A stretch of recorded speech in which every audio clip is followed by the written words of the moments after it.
right, Anna Rios, RPLS, is the owner of Rios Geo LLC. Anna is also the president of the Future Surveyors Foundation and the founder of the Women Surveyors Summit, which is obviously what we're talking about tonight. She's a member of both the National and Texas Society of Professional Surveyors, a former Texas Young Surveyor state representative, and recently served as an adjunct professor for Austin Community College. She remains active on many committees to promote the land surveying and geospatial profession. Anna has been in the surveying profession since 2001, and her background includes experience in a wide variety of surveying services encompassing commercial, residential, and municipal projects. She is licensed in Texas and received the Texas Young Surveyor of the Year Award in 2019. Anna earned her certificate of land surveying and geomatics from Austin Community College in 2005 and a bachelor's of science in business administration from LeTourneau University in 2015. So with that, I will turn it over to Miss Anna, and we'll typically we can kind of open it up as we go. Everybody's allowed to just unmute so they can ask questions as we go, or we can just kind of wait till the end too. So it is all yours. Sounds good. Thank you, Trent, for having me on, and I'm excited to share a little bit about my story and how we started the Women Surveyors Summit. Perfect. So the title of my presentation today is the Women Surveyors Summit, Moving Mountains to Support the Future.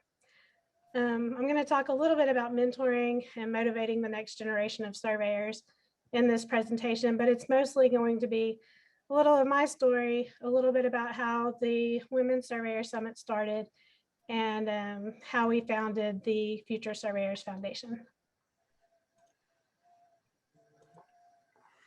So here, just to recap, surveyors supporting surveyors is something I'm very passionate about. I think that we all need to support each other. So we're going to talk about my story, creating the Women Surveyors Summit. We'll talk a little bit about the 2019 summit and what took place there, and what we're going to do for the 2021 summit. Also the founding of the Future Surveyors Foundation, the importance of mentoring, and the importance of creating visibility. So my story started in 2001, and why start here? Like many other surveyors, I just kind of ended up in surveying. I didn't know what I wanted to do. I took 2 years at Texas Tech, changed my major 3 or 4 times, decided I needed to take a break, took a year off from school, and moved to Austin. When I moved to Austin, that's when I was inspired by working for the first woman that was registered as a professional surveyor in the state of Texas. This was just a temp job. I just moved to Austin. I needed a job. I signed up for a temp service. They said, hey, we need somebody to answer the phones. It happened to be a survey company. I didn't know anything about surveying until that day. So that's when I was first introduced into surveying. After working there for really just a few months, I realized what a really unique career that surveying was, and how many opportunities there were in surveying, how many different things that surveying really consisted of, between history and research, technology, math, the outdoors, all of it. And that was really interesting to me. And I deal a little bit with ADD, and so I get bored really easily. So surveying was something that I could see myself never really getting bored with. So I quickly began classes at Austin Community College. My very first class there, I walked in there, I was so excited. I finally figured out what I wanted to do with my life. And the instructor basically tells us that he doesn't know if the program's going to be around for another semester. So that kind of was not fun. And at that point, me and several of my classmates decided we needed to make sure this program at least lasted until we were able to graduate. So we created what we called LSSO, which is just the Land Surveying Student Organization. And we did that to try to bring more students in order to fill those classes so they wouldn't get canceled, so the program wouldn't get canceled, so we might actually be able to graduate. That was a really fun group of surveyors. The picture that you see over here with the Volkswagen bus, that was from our land surveying student organization ranch weekend retreat, where we actually went and surveyed a portion of a ranch out in Llano.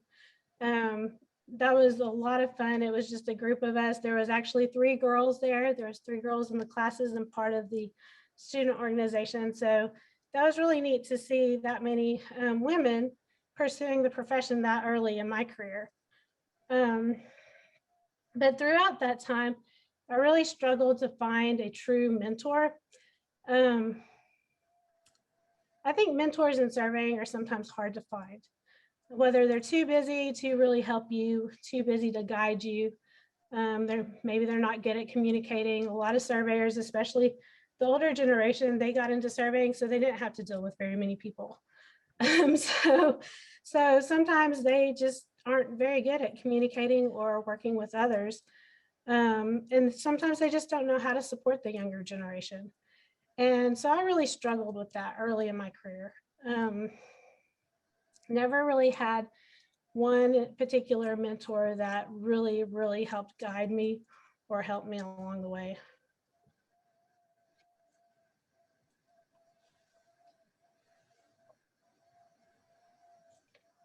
I was still determined to make surveying a career, but I also questioned where I fit in. So over the next 8 years, I obtained my surveying certificate and also my surveyor and training certificate. During that time, I considered changing careers at least 3 different times. Each time I really ended up just changing jobs. So I ended up going to a different company to get my SIT because I was in construction staking and you needed boundary experience for your surveyor and training certification. So I went and changed jobs there. That particular company, I did find really my first true mentor. He really helped me through a lot of things and helped me pass my SIT on the first try. However, then the recession hit. And at the same time that the recession hit, my mentor and owner of the company was diagnosed with a terminal cancer. It was really hard to watch your mentor fall apart before your eyes. They ended up closing the doors. I stayed on until they finally made that tough decision in the middle of the recession. And then no other survey companies were hiring. And the ones that were taking care of their friends and family and their buddies and whoever else they needed to hire on or keep on because of the recession. So I took a little mini detour back to admin.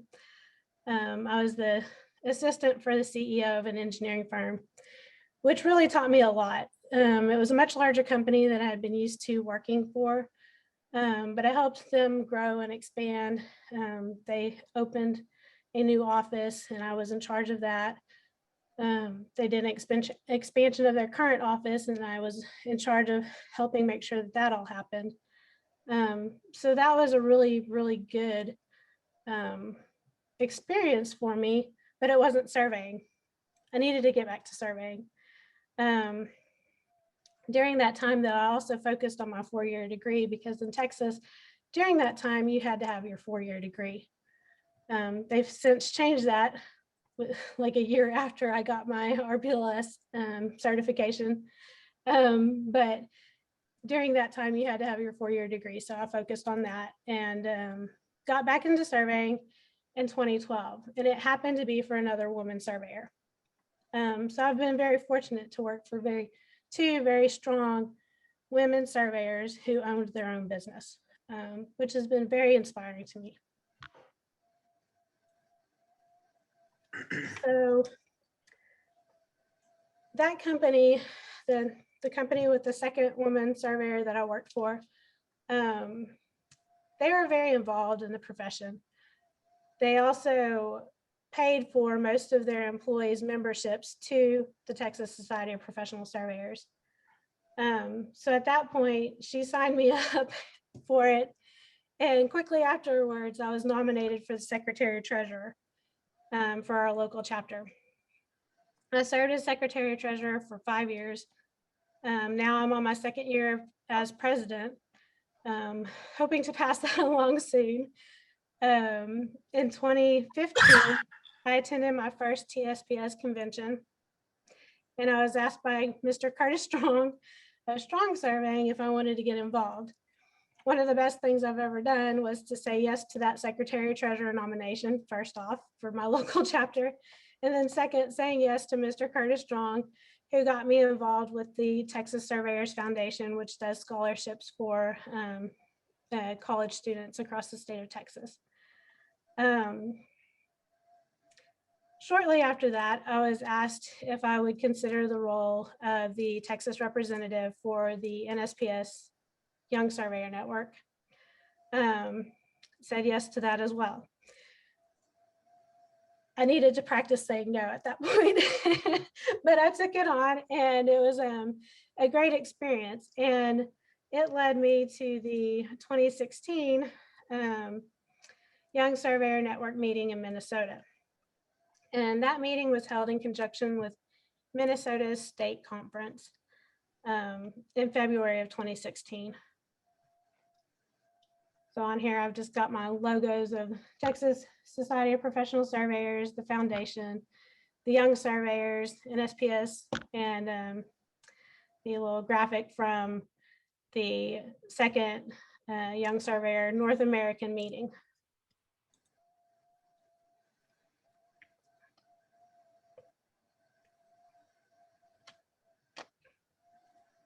So in Minnesota was where I really found acceptance and more motivation to keep going. The Minnesota conference, there's women surveyors from both Minnesota and from Wisconsin. When they saw another woman surveyor, they just really kind of took you under their wing and invited you in, and were glad that you were there, and just really were very welcoming and inviting, and made you feel like you were a part of the profession. And that's something I really had never experienced before.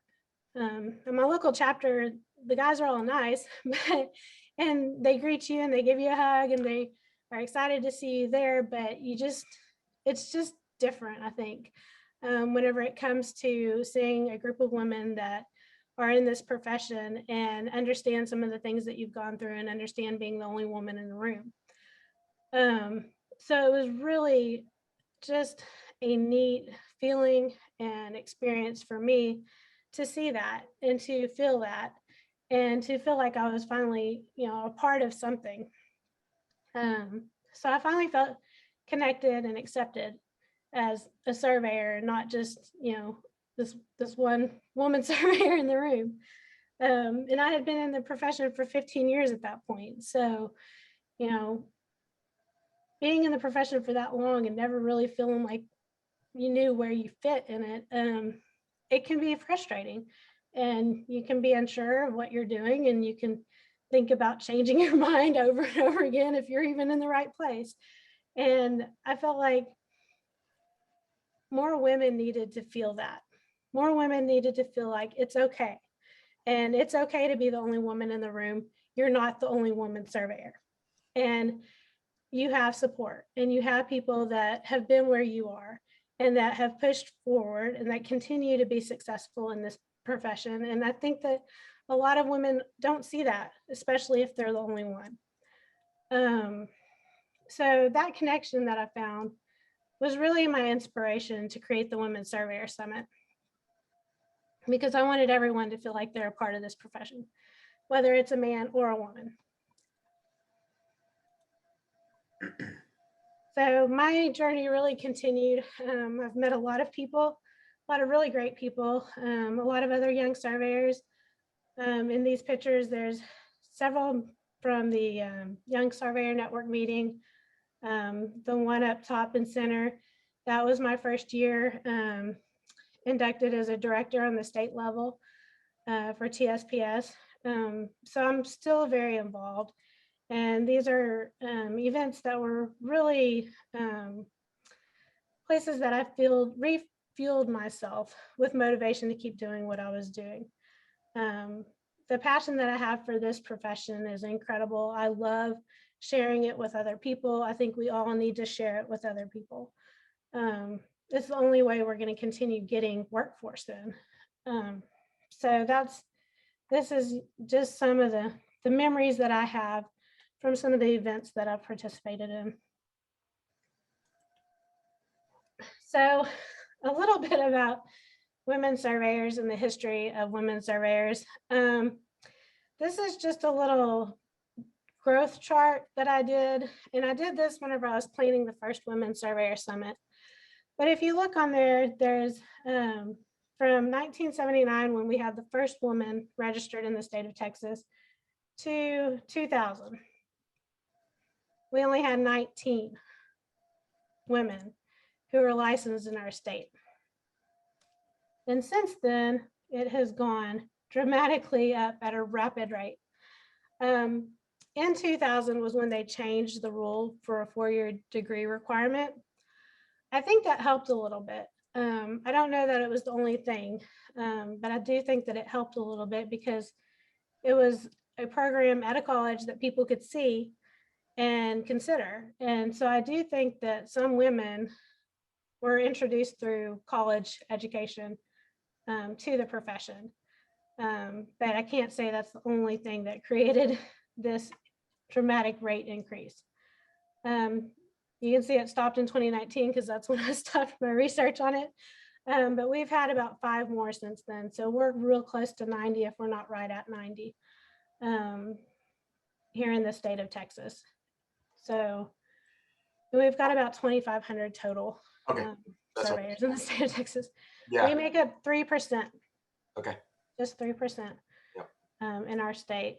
And most states across the country are anywhere from 1% to 3%, some less than 1%.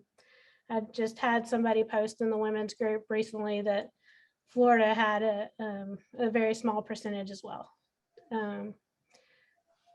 So we also have a separate, different kind of license. It's called a licensed state land surveyor. And we only have one woman who is a licensed state land surveyor in the state of Texas ever. And she was licensed, I believe, in 2000 for that particular license. They're the only ones that are allowed to typically survey public lands for the state of Texas, or lands that the state of Texas still owns.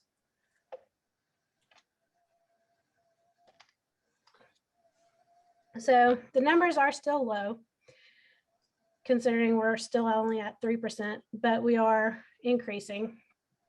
And women are still facing very difficult situations and even being accepted into the profession. I recently did just an online questionnaire, completely anonymous, and these are 2 of the questions that I asked.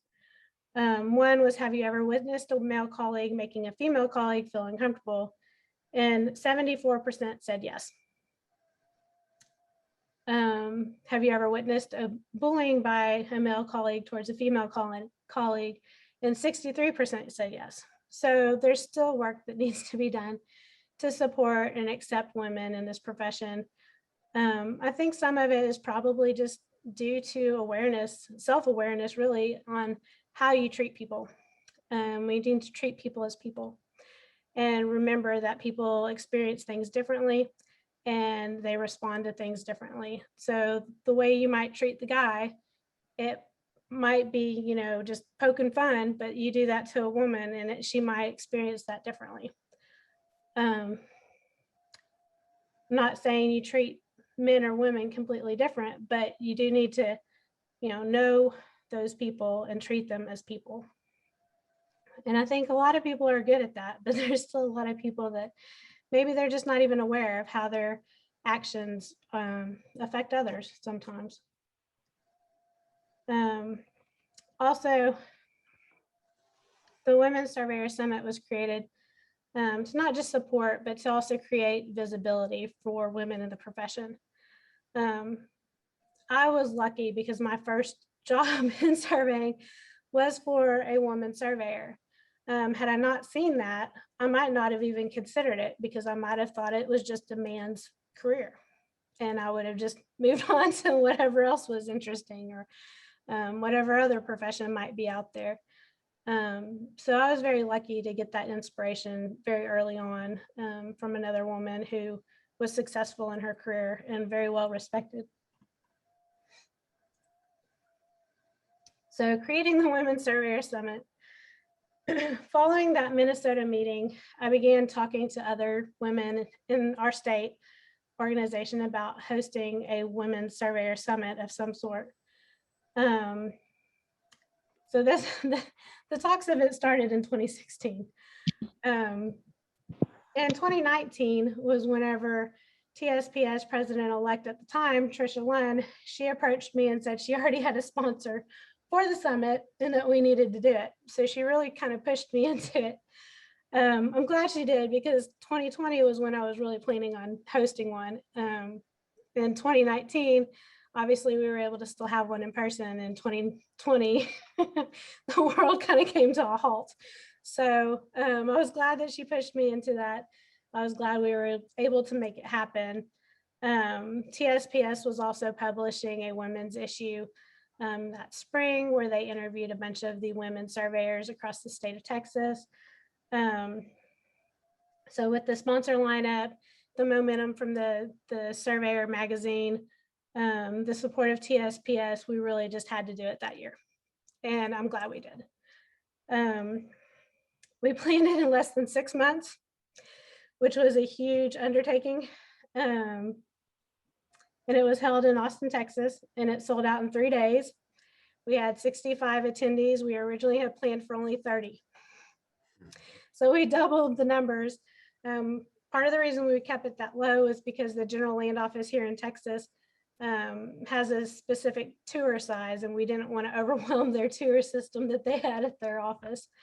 But we were able to talk them into having a couple different tours and splitting the group up. We had over 10 different states represented, including 6 women from Virginia. And it was really just a huge success. All the women there just really had this great experience. They connected with other women. I think whenever we're in a group of guys, we have to put this, facade on and be one of the boys and be one of the tough guys, and not really be ourselves completely. And I think that in this atmosphere, they were able to really, kind of let their guard down a little bit and connect with the other women there, and share stories and experiences. And it was just a really neat experience for all the ladies there.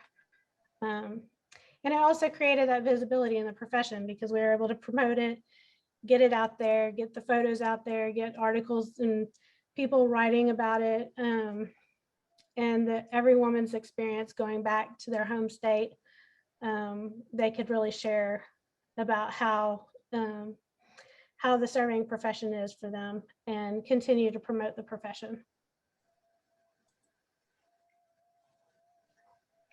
So in Austin, we had an icebreaker. That was a lot of fun. It was only supposed to last for maybe a couple hours. I think a bunch of us were there until 10 or 11, maybe later. It was just at the bar and restaurant of the hotel that the conference was held at. We also got to do the tour of the General Land Office for the state of Texas. And it also provided some education courses. One was the guide to the Texas General Land Office Archive and Records. And then we also did a panel discussion on workforce development and diversity.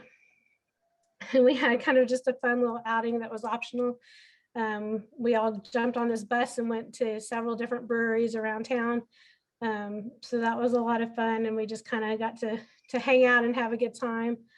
And we also had a guest speaker. Her name was Jeanette Ward. She's the COO for Texas Mutual Insurance Company, and we got to hear her story on her moving up through her profession to becoming one of the top people. And she gave us a presentation on 5 tips for successful women. So it was really just a lot of fun. In that picture, that's Jeanette doing the presentation. Then we've got a group of women. And then this was our excellent swag bag. We had a lot of really great sponsors that gave us all kinds of fun stuff to give to our attendees. So we just really had a great time. this year's going to be a little different because it is virtual. Had they, allowed us to take the masks off a little bit sooner, we might have changed plans and tried to have an in-person one, but planning, in the future, it's hard to make those decisions. And so we decided to go with a virtual one this year. So at the virtual summit this year, it is in July. It's July 22nd and 23rd. It's hosted by the Future Surveyors Foundation, which I'm going to talk a little bit about in a minute. So on Thursday, we're going to have the opening and welcoming session. I'm going to open that up for the event and talk a little bit about what's going on with the foundation and with the women surveyors, and just kind of bringing it all to start up the event for the week. We have a corporate trainer coming in. Her name's Edie Harrison. It should be a really great session on difficult conversations. I think we all struggle with that, men and women both. But specifically for women, sometimes it's hard for us to ask those questions or to negotiate properly, or to, come back and say, hey, I need more money or whatever, for their salary. So it's something that I think that should be good for all the attendees, and I'm looking forward to that. We're going to then have a happy hour, because after difficult conversations, everybody needs a happy hour. So we're going to just kind of get together. It's going to be an interactive happy hour. And we've got a few little fun events planned during that happy hour. So that should be a lot of fun. And then Friday, we've got our diversity panel discussion. I'm going to be presenting for the Future Surveyors Foundation. NCES will have Marissa, who's their marketing person. She's going to be on board for that discussion. And then we're going to have at least one representative from Get Kids Into Survey talk to us about what they're up to. And both of these education sessions, we're going to have some breakout groups. We don't want it to be where everybody's just sitting there bored staring at the screen. So we're going to try to make it a little more interactive. So it should be a really great summit, even though it's virtual and even though it's much shorter than the last one that we did. And it has a lot less activities, but there's only so much you can do with an online virtual summit. But we're looking forward to it. We've got a lot of really great sponsors. So here's a list of our current sponsors. We've got a few more that have committed, but we're not sure what levels they're on yet. So we're really excited about this summit this year and all the sponsors that we have, the attendees that have signed up so far. If you haven't signed up yet, you can go to futuresurveyors.org, and there's a registration link there for the ladies that want to attend. So we hope that everybody can attend that wants to this year. We do have a limited amount of spaces available, but we are able to open it up a little bit larger than our first in-person summit. So we don't just have 65 spots, but we do have a limited number.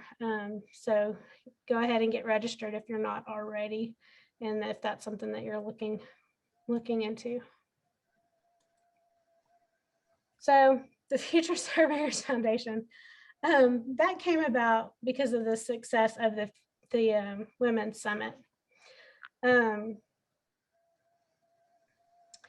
was clear after that first summit that when we started planning for the second one, which was planned to be in Virginia last year, we clearly needed to figure out a way to keep our finances in line, to be able to continue to pay for the event, to be able to plan the event and keep it seamless between states. We had, I think, nearly 10 states right after the first one that signed up and wanted to do one in the future. So we had 10 years of summits lined out, and we didn't really have an organized way to plan and obtain sponsors and to continue moving forward. Because the summit was to be held in the other states, we really just needed something for a smooth transition.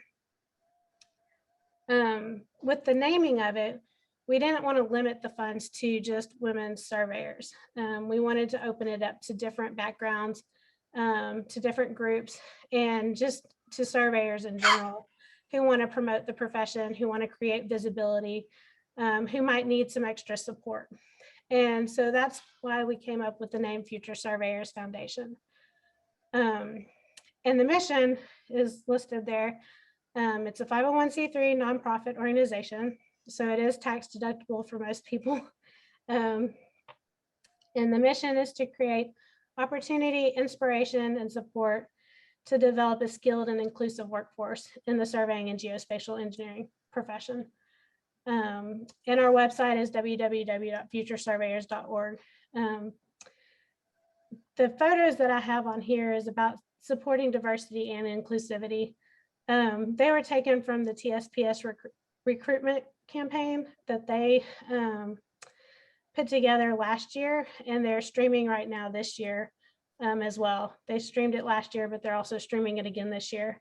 But it's just one of the many ways that we can really show different backgrounds in our profession, to where when people see it, they can think, maybe that's something I could be in.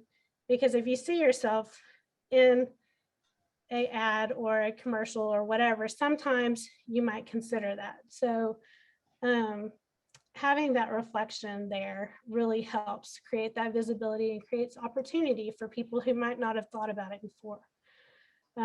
So I was really excited and proud of TSPS for putting that together. I think it's really great to help promote that diversity and inclusivity for all different types of backgrounds into the profession. The commercials themselves are great. I mean, I love watching them. I love, Have you seen it, Trent? Yeah, they were cool. Yeah.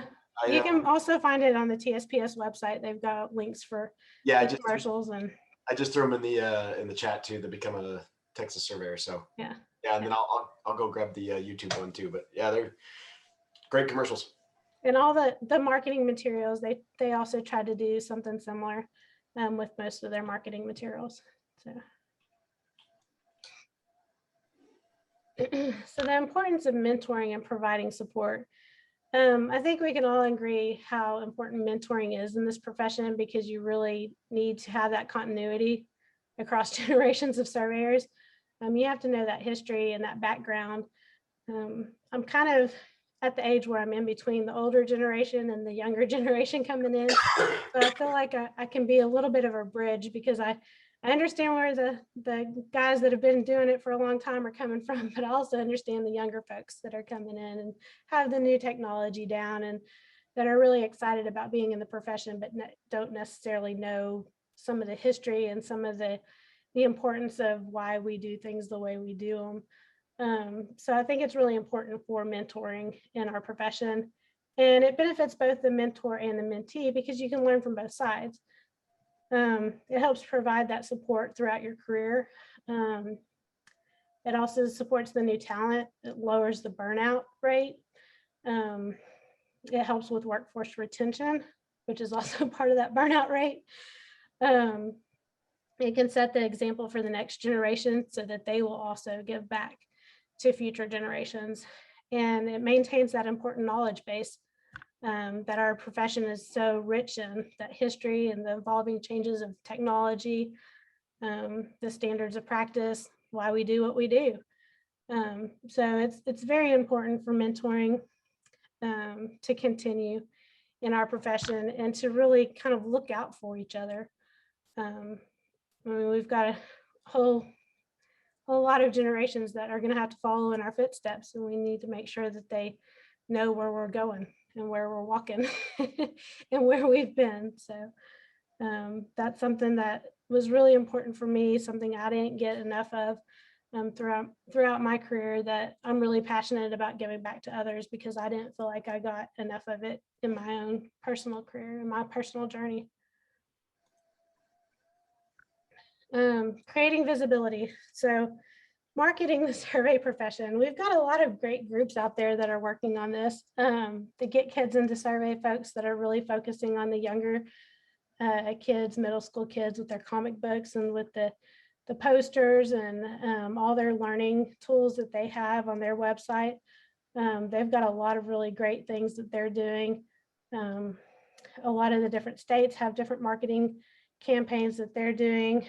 So they have PR opportunities and presentations that are available to their members. Even NSPS has a lot of marketing materials that they offer up. So there's a lot of really good things going on right now, including the podcast, Mentoring Mondays, the Geoholics. Here in Texas, we've got the Shane and Connor show that I was just on last week. There's just a lot of different ways that we can market the profession, that we can support the people in our profession. So those are just a few of the ways. But if you go to career fairs, college fairs, school presentations, really think outside of the box, because there's a lot of places that you can go to really promote the profession and try to bring new workforce in. I put television on there because we've got our streaming campaigns that TSPS is doing. And we already talked about promoting that diversity in the marketing materials that we send out. And then just reaching out to new groups that you may not have thought of before.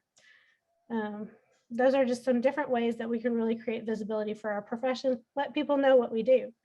I'm one of those people that really want the profession to be something that's really thought of at an early age, kind of like being a doctor or a fireman or a police officer or a lawyer or whatever. I think that, you know, we need to have surveyors in there in the mix. I think we deserve it. So it's an exciting career and has a lot of opportunities, and why not surveying? Why not be a surveyor?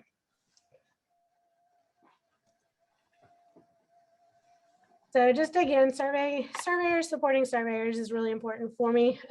I just believe that we should support each other, help each other out along the way, be a part of that change in that direction in the profession. Mentoring others, getting involved, giving back, or give to others the support you wished you had. I think those are all things that, you know, are important to keep us going and to keep the profession going. Supporting both those just entering the profession and those that have been here for a long time. Sometimes the ones that have been here the longest are the ones that need the most support. Maybe they haven't received it before. And then creating visibility, again, just marketing your profession, helping to bring that workforce in. We need the workforce desperately. There's just not enough of us out there, and we need more people to help us get our projects done. So anything we can do to just promote the profession and be a strong part of that. So with that, any more questions? I'm happy to answer questions. I'm pretty open about most things. I'm sure there's got to be a bunch of questions. Somebody's got to start it. Obviously, your passion is the same as mine, which is, you know, definitely marketing the profession, doing anything we can to bring in the existing workforce. I know I had a WestFed board meeting recently, and one of the questions is what else are we doing to market the profession to? We've been making a big push on get kids into survey, right? And all maybe the younger kids, but what are we doing for, you know, the ones coming out of the military, right? And that's something that like Rob and I have talked about on here, and even on some other stuff, but campaign called hard hats to helmets to hard hats, right? That's another one. And so transitioning out of the military and into the workforce. So we still need the young kids to bring the awareness to the profession, but we also need to consider, you know, the ones coming out of the military who want to get back into the real world and that kind of stuff. So there's more than it's finding a lot of different avenues and different paths to kind of promote that. So that would be something good to talk about, how we can kind of, I know I'm going to try to do some kind of couple-hour thing at our WestFed board meeting in October too, of kind of a small little strategic planning session on how we can, what we need to do and promote. So we had a guy come out at one of our last conventions. I think it was actually the 2019 convention, and talked to us about veterans and the veterans workforce, like transition plan that they have. I don't remember the name of the guy, but it was definitely an interesting presentation and something that I think a lot of surveyors can get involved in. I think we can find workforce there, and I think we need absolutely need that workforce. yeah, exactly. I've been lucky enough to work with several licensed women in Nevada, which, as you know, is a pretty small state population-wise compared to Texas, especially. One of which was Rita Loomis, who was on the State Board of Engineers and Land Surveyors for several years. She was also very, very active in NCEE. She was a pretty big proponent in getting the 4-year college degree requirement set up in our requirements for licensure in Nevada.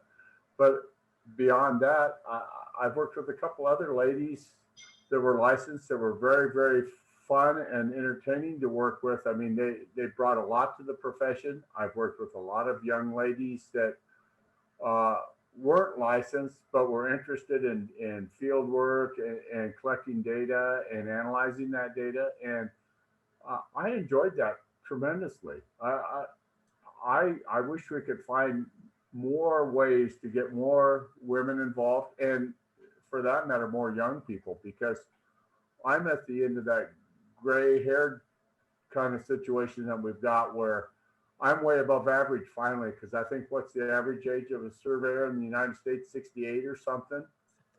I'm beyond that. So anyway, anything we can do to promote our profession and help each other grow within it is what we ought to be looking to do. Yeah. I saw one of the things I'm not on your slide was the cost. It looks like your website says $40 for registration. It's $40 for registration. We've got a great event t-shirt that we're sending out. We may even do a surprise thing in the mail afterwards. We've got quite a few really great sponsors, so we're talking about maybe a surprise. Cool, good. For our attendees, so. Love it. That's awesome. Anybody got questions? Kat, you trying to unmute yourself there? No? Yeah, I know. I'm trying the dog's over here barking too. I'm excited to meet you, Anna. Thank you for presenting tonight. I think Marissa put us together when she spoke on a Mentoring Mondays from NCEES. Right. And she sent me some swag material. Yeah. Booklets and pens and stuff. And one of my coworkers and I just started going to local colleges and looking for interns and giving them some swag from where you can get the licensure, or you can come in as a greenhorn and learn as you go. So I think, so I'm trying to get more females in as well. Awesome. Yeah. Thanks.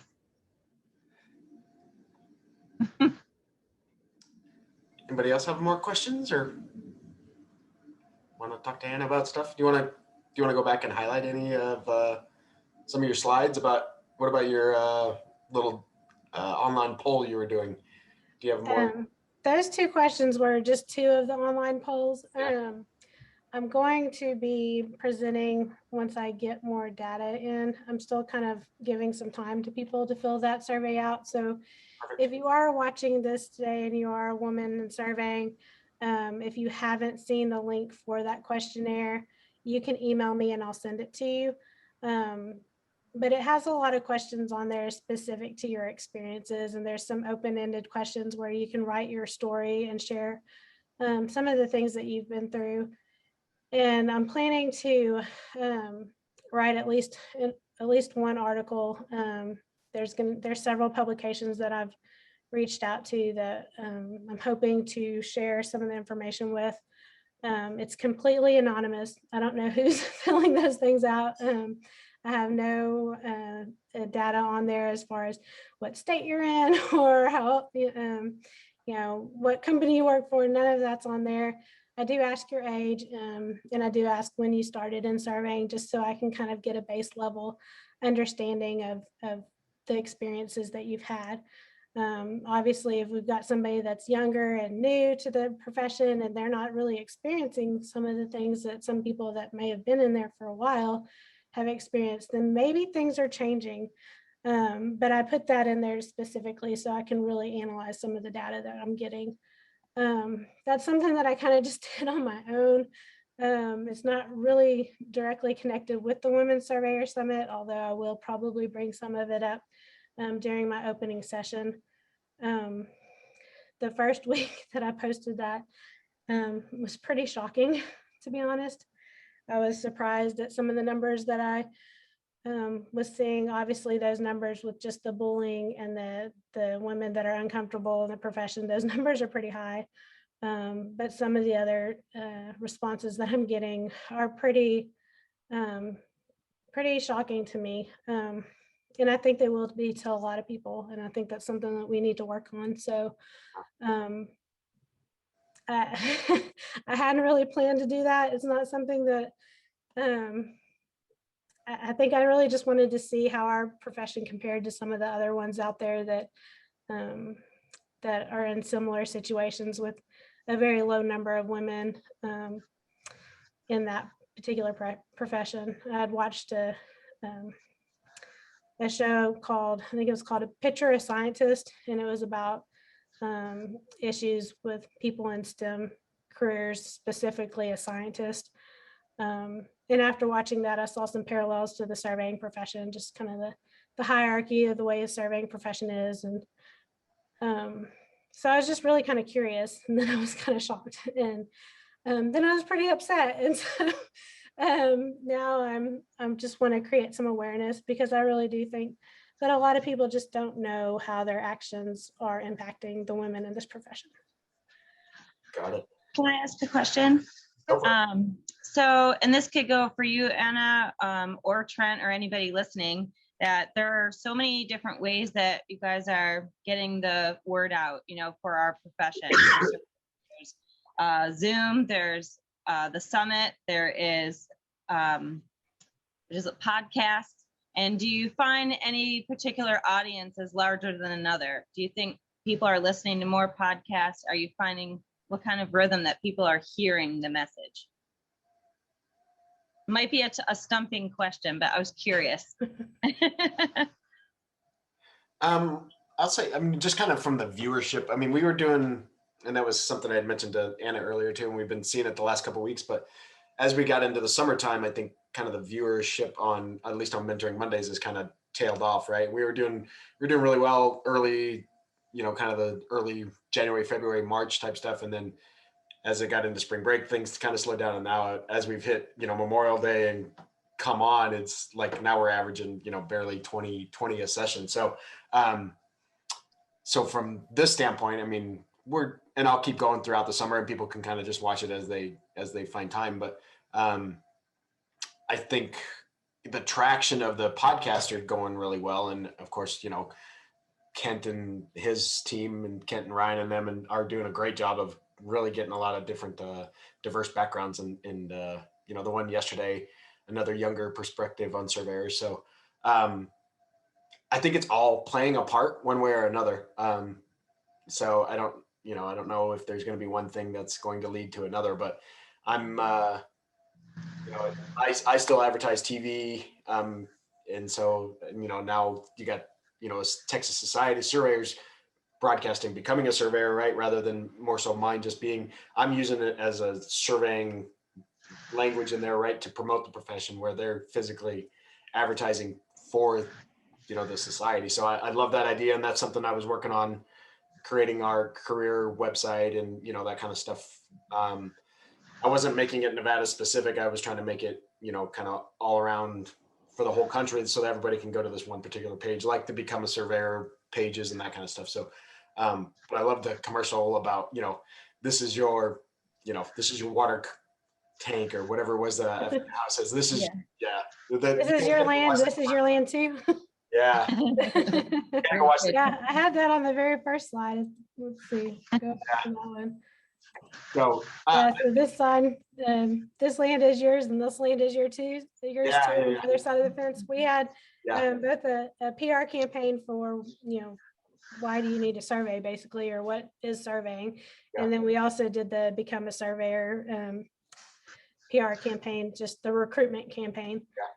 So we've got a few different ones out there. There's some older ones out there that are really old, but there are some other videos that you can find on YouTube. I think between YouTube Instagram. There's a lot of surveyors on Instagram sharing some really cool photos of what they're doing out in the field. So I think social media is really important to participate Yeah. in. I'm pretty adamant about, let's post what we're doing, but I work mostly behind my desk most of the time. And so it's not that, exciting for me to post pictures of my projects, because I'm just, I go out in the field a few times a month, or sometimes more than that. But so it's not really, all that exciting for me to post pictures, but I encourage others to that are in the field, just because it really is a cool profession, and you get to kind of have your office in lots of different places when you're out in the field.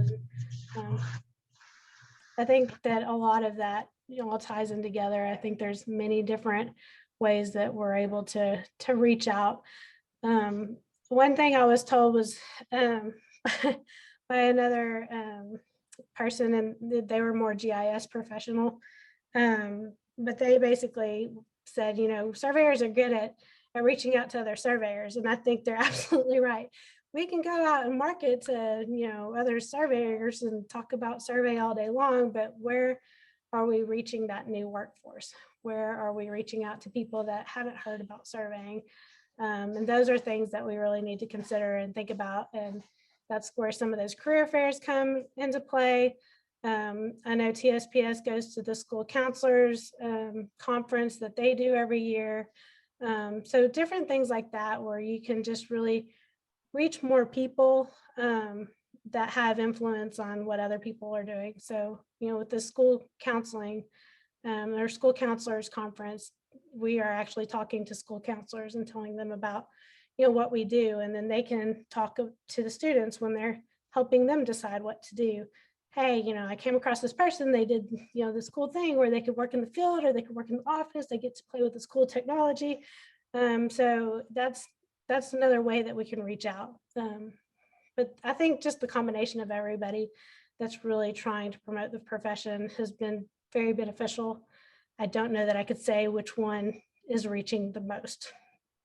And it does start. So the school counselors conference, the nationwide school counselors, is next month here in Las Vegas. And so been working with Trish, and we've got it all set up where NSPS will be hosting or have a booth as well. And then so a few of us will be running that booth. So we'll be there on the national side for the National High School Conference. But I know there's individual state ones as well.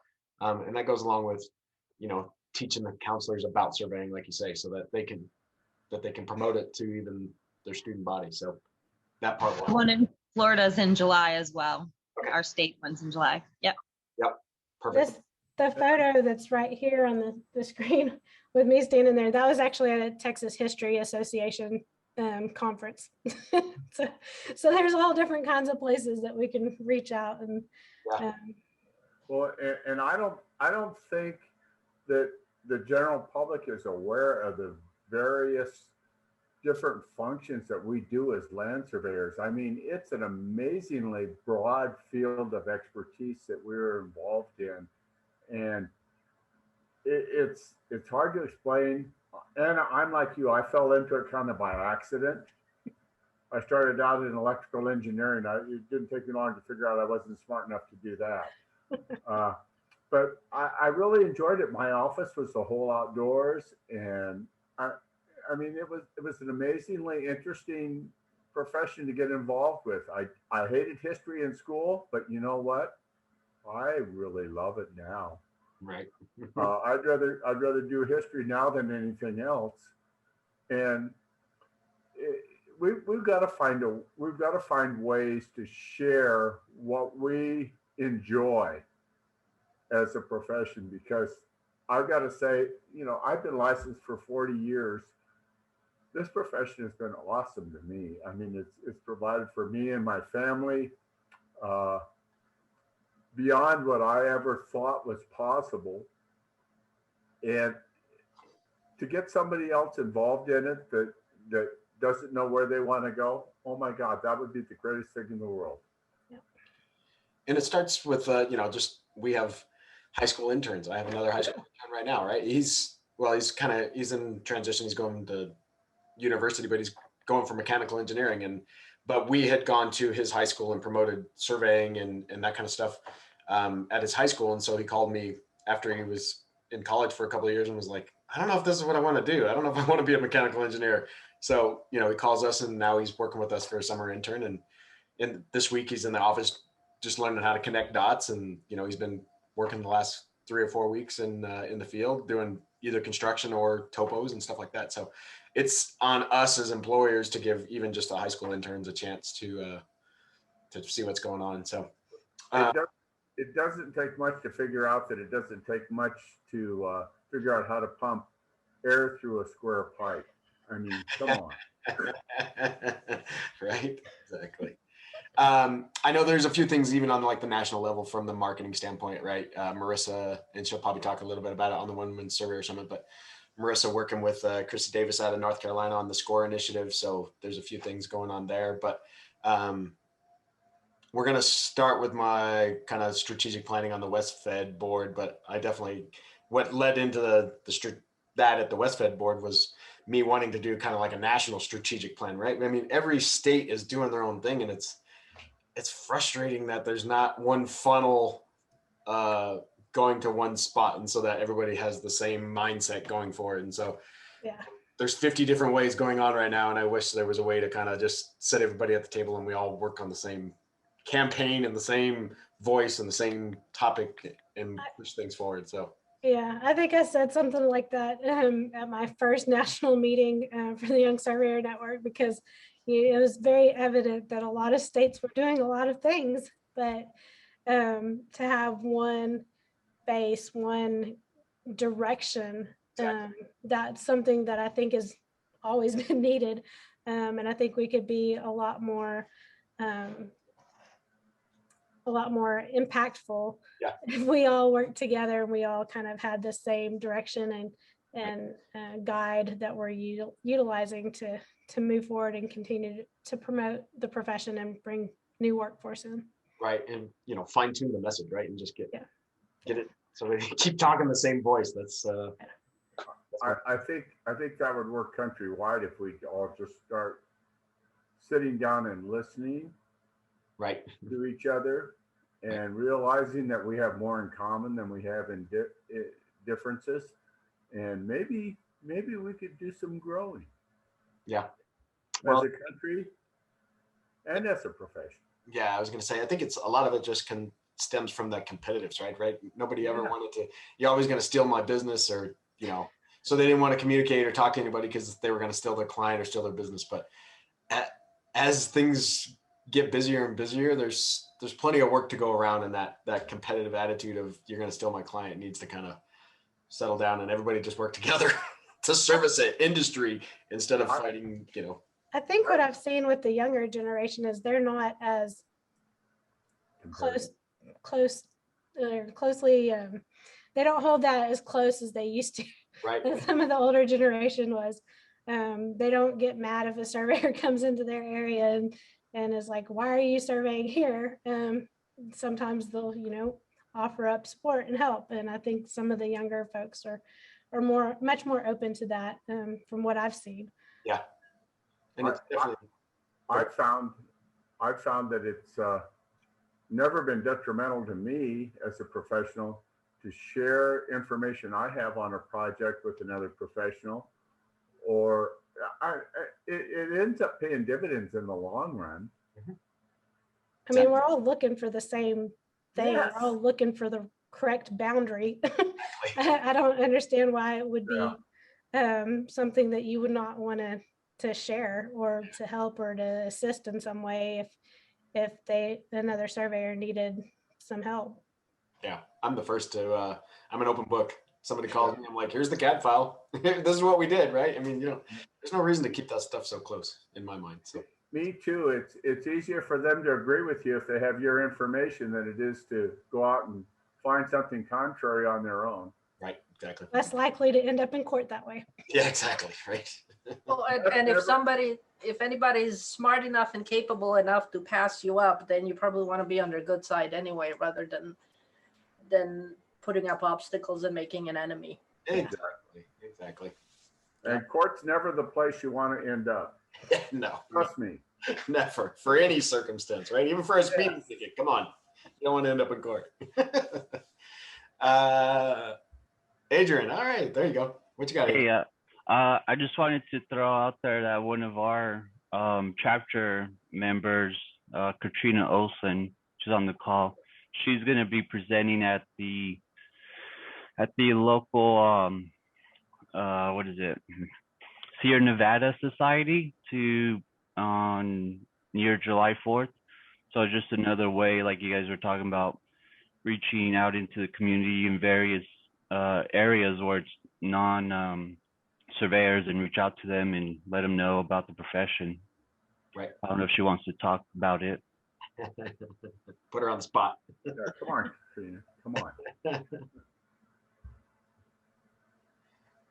Not happening. It's all right. I helped her out though. But yeah, other areas like that is it's a good way to go. There you go. Yeah, exactly. It's that brand awareness, right? No matter, I call it brand awareness, but profession awareness, however you want to call it.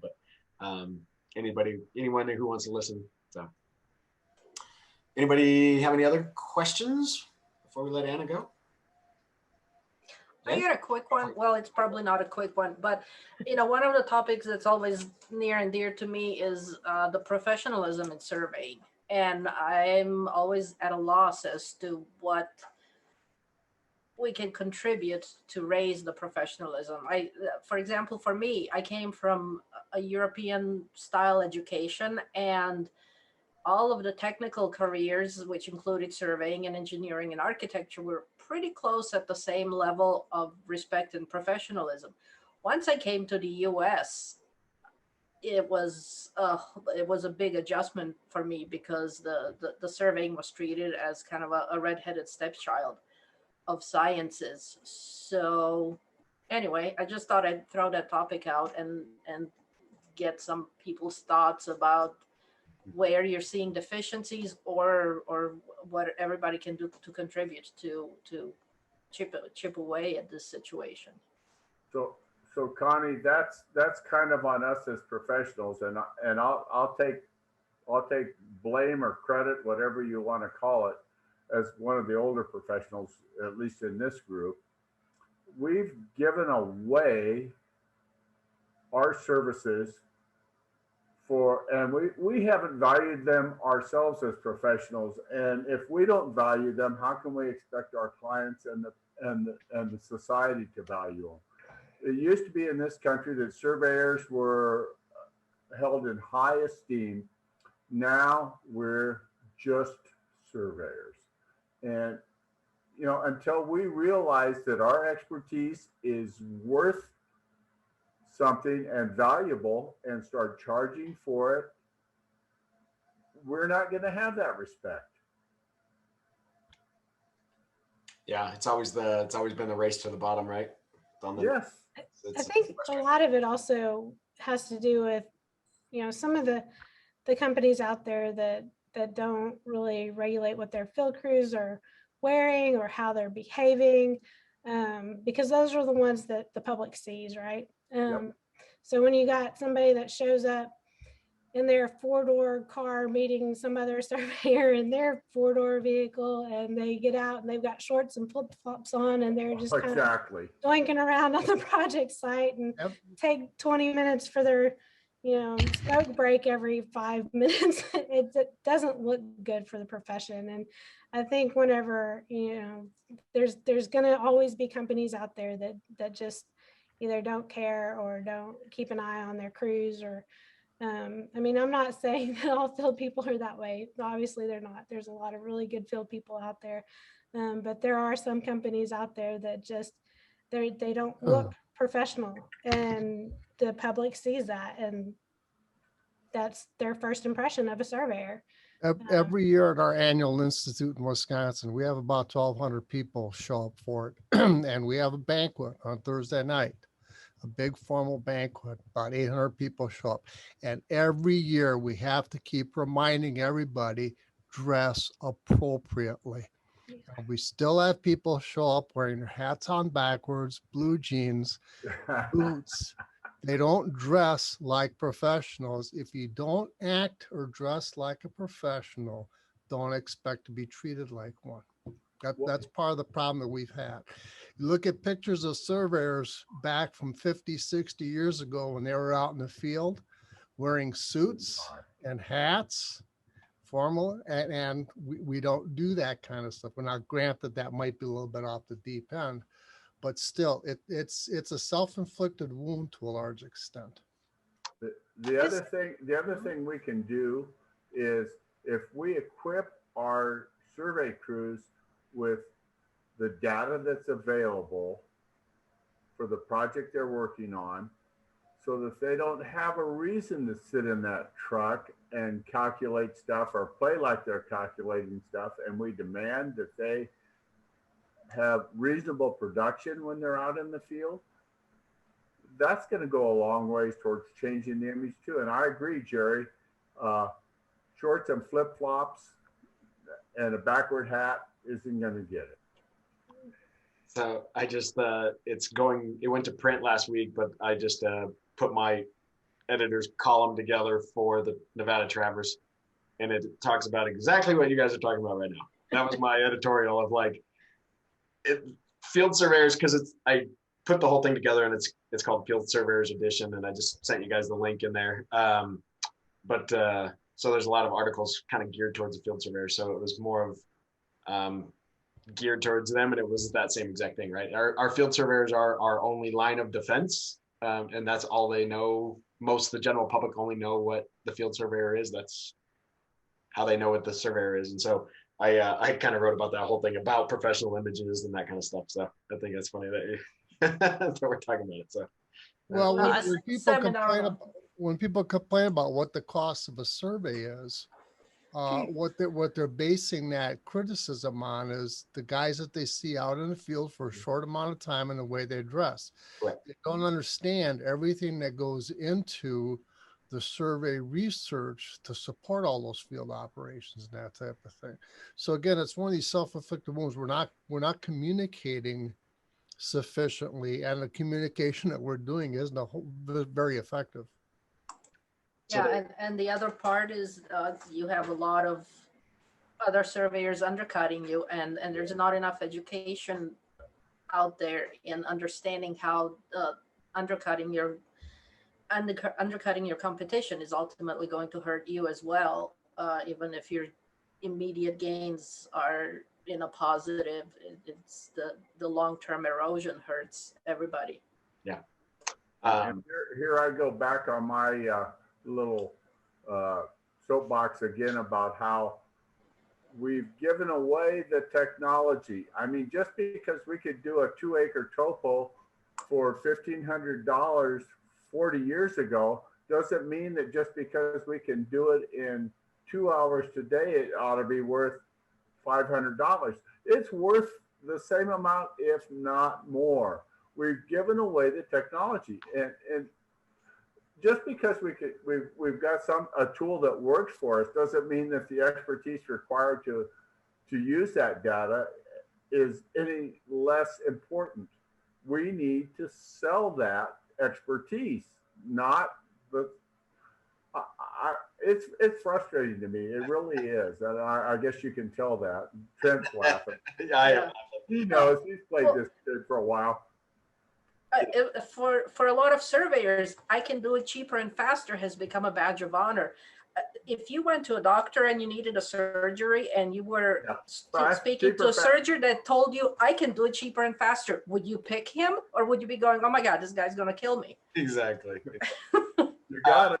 You're right on target. Exactly. One more, there's one in the chat, but I won't mention the name so that nobody ties it all together. But it starts with the leadership, right? It starts with the culture and that kind of stuff. So in the chat to me directly says, I was just on a board member. I was on a board meeting, listened to a board member drop the F-bomb 10 times in one meeting, right? So it starts with the professionalism at the top. And so there's, whether it's the top of the company or the top of the state association, whatever the case may be, that's what's going to trickle down the rest of the stuff. So did you want to add one last to that, Anna?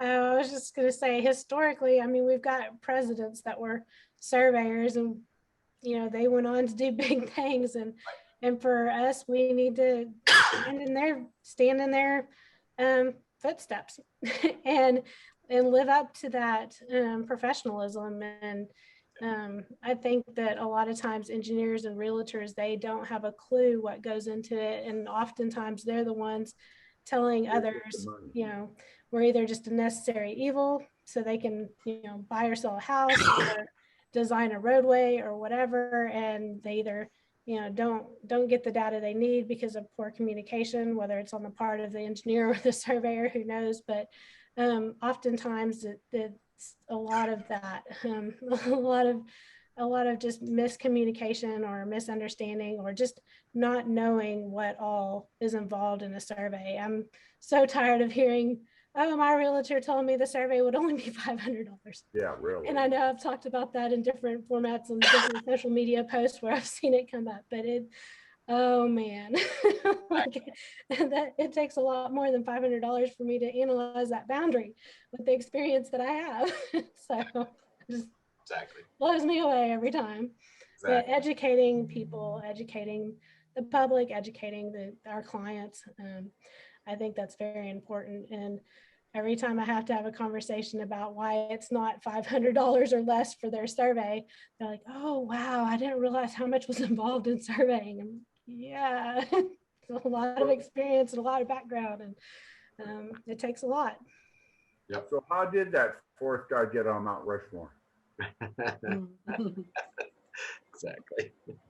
It's client education is probably one of the biggest parts of our business that we can be involved in, because they very seldom call up knowing what they need or understanding what their need involves from us.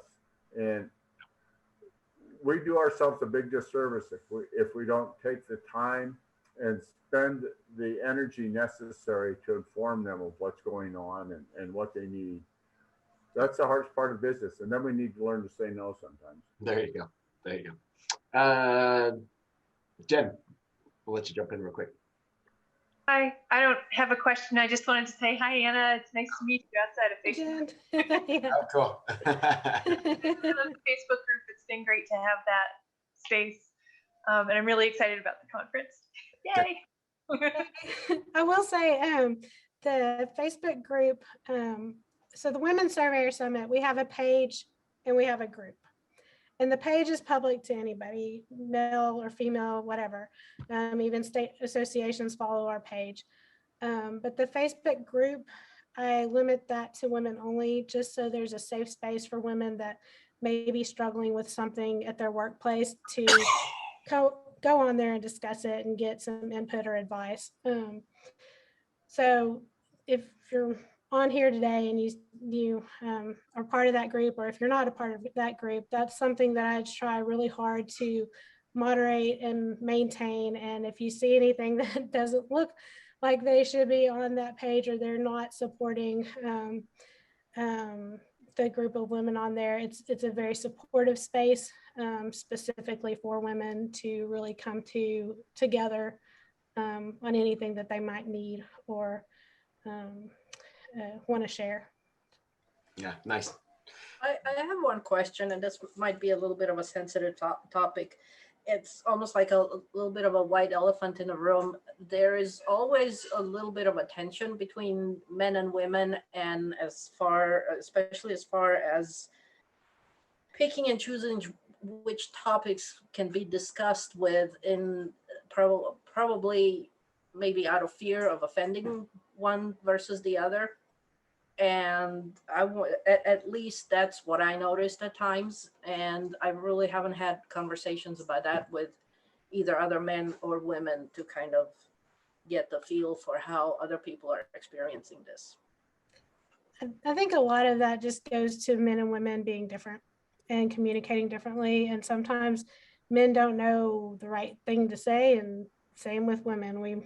And sometimes women are afraid to speak up, or to say, hey, what you said to me really kind of bothered me.